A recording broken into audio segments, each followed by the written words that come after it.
بسم اللہ الرحمن الرحیم۔ کسی گاؤں میں ایک صاحب کا اپنی بیوی سے جھگڑا ہو گیا۔ ابھی جھگڑا ختم نہیں ہوا تھا کہ اسی اثنا میں ان کے گھر مہمان آ گیا۔ خاوند نے اسے اپنی بیٹھک میں بٹھا دیا اور بیوی سے کہا کہ فلاں رشتہ دار مہمان آیا ہے، اس کے لیے کھانا بنا لو۔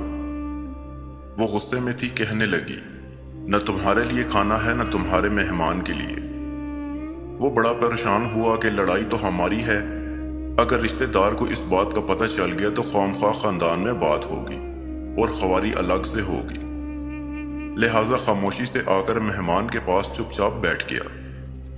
اتنے میں اسے خیال آ گیا کہ چلو بیوی اگر روٹی نہیں پکاتی تو سامنے والے ہمارے ہمسائے بہت ہی اچھے لوگ ہیں، میں انہیں ایک مہمان کا کھانا پکانے کے لیے کہہ دیتا ہوں۔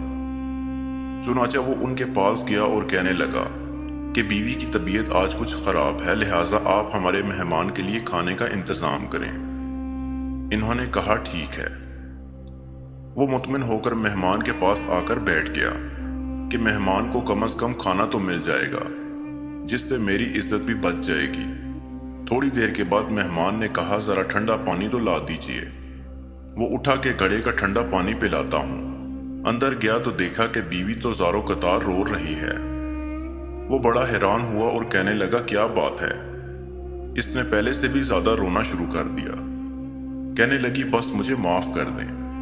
اس کے خاوند نے کہا کہ بتاؤ تو صحیح، آخر تمہارے رونے کی وجہ کیا ہے؟ تم ایسے کیوں رو رہی ہو؟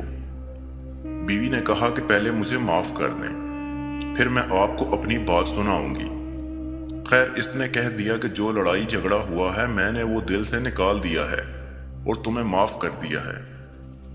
پھر وہ کہنے لگی کہ جب آپ نے آ کر مہمان کے بارے میں بتایا اور میں نے کہہ دیا کہ نہ تمہارے لیے کچھ پکے گا اور نہ ہی تمہارے مہمان کے لیے کچھ پکے گا، تو آپ چلے گئے، مگر میں نے دل میں سوچا کہ لڑائی تو میری اور آپ کی ہے اور مہمان رشتہ دار ہے، ہمیں اس کے سامنے اپنے جھگڑے کی پول نہیں کھولنا چاہیے۔